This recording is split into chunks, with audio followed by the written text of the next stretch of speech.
As a creative person, you have the ability to picture things. Picturing things is your number one tool for achieving your dreams. It takes more than just picturing it to achieve it, but you can't achieve something you haven't pictured. Your ability to picture things is also the way you protect yourself. If you can picture the results of failure or the potential results of doing something risky, you can decide not to pursue that course of action, or at least to make a plan before pursuing it. But there is a difference between imagination and fancy. And this is a crucial difference, and our language doesn't really differentiate between these things anymore. But you should. You learn the names of your body parts as you learned to talk.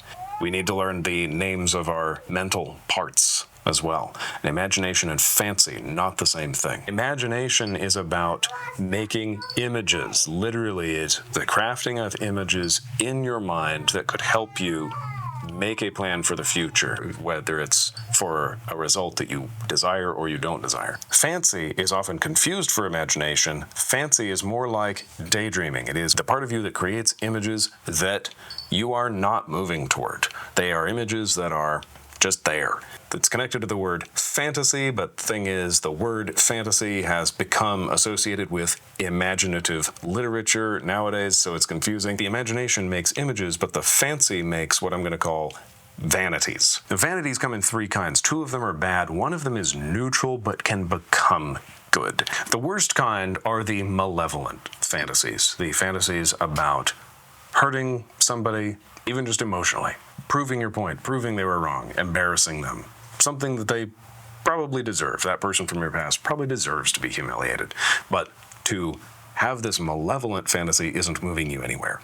And malevolent fantasies even include picturing over and over again a time that you were hurt. That is a kind of fantasy that doesn't sound like something people would pursue, but they do. These are really bad because they have the illusion that you're working on a problem or thinking through what you could have done better, or what you should have said to that person, or what you'll say to that person next time.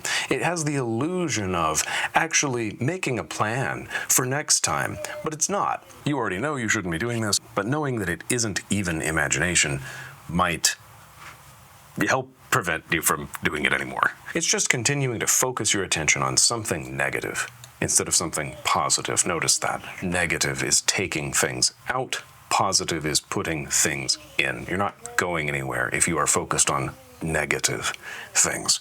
In fact, in Native American lore, there is this idea that focusing on bad thoughts about your family members or community members is actually a form of prayer to the evil one. You're focusing your energy toward evil. Even if you're not intending any harm, you're just thinking about something negative. That's where your attention is, see? Pointed at darkness instead of light.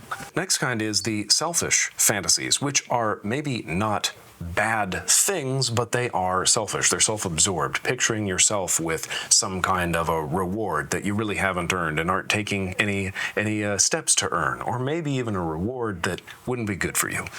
I call this a selfish fantasy, but I'm using that word in two ways.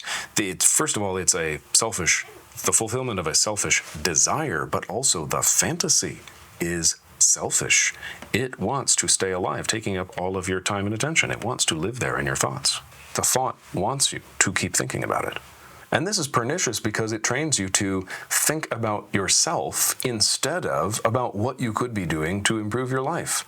And without picturing that, you can't go anywhere in life. The third kind of bad fantasy is the ones that are true vanity, the ones that are just not going anywhere. They're not malevolent, they're not really selfish, they're just there, and they aren't leading anywhere. It's like an interesting cul-de-sac in your mind, an interesting thought that it's never going to grow. Now let's get to the good fantasies, and these are hard to understand unless you have all the categories. Remember, imagination is creating images that you can move toward, or perhaps away from. It's creating pictures with a plan. The vain fantasies are pictures that just don't go anywhere. Now, right in the middle is the good fantasies, the playful ones, the ones where you're using your ability to picture things to just create new pictures for the fun of it. And this is where like stereotypical comedy movie stoners live their lives. Example of a good fantasy was this silly idea from Big Hero 6 where the stoner character is like, that's what he was. He says, if I could have one superpower right now, it would be to crawl through this camera and give you a big hug. What a dumb, funny, wonderful idea that he made up. Is like the ability to crawl through cameras and hug people. Crawl through a camera and go to where somebody is watching the video. Because videos are like a wormhole. Now, if he just laughed about that to himself, it would be an empty vanity, an empty fantasy, a true vanity. Because he used that idea to encourage somebody and say, I wish I could give you a hug right now, then it became imagination.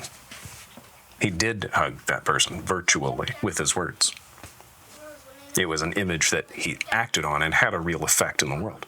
Thing is, good fantasy is actually hard to picture because it doesn't exist for very long.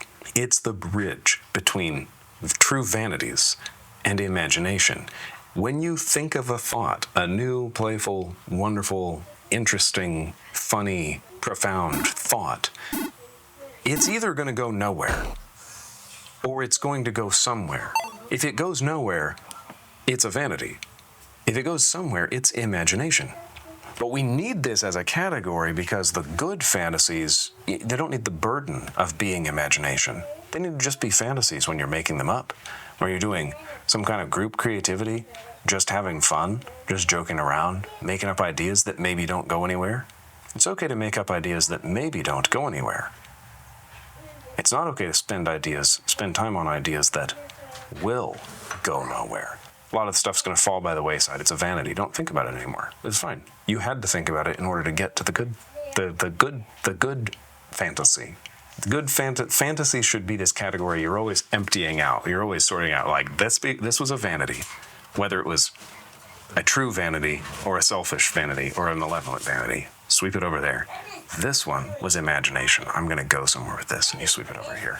And then hopefully the vanities get swept even further away until we forget them. So even good fantasy isn't good enough. It has to become imagination. I guess that's probably the difference. Is fancy is a reflex. It's a function of our body. We even do it while we're asleep.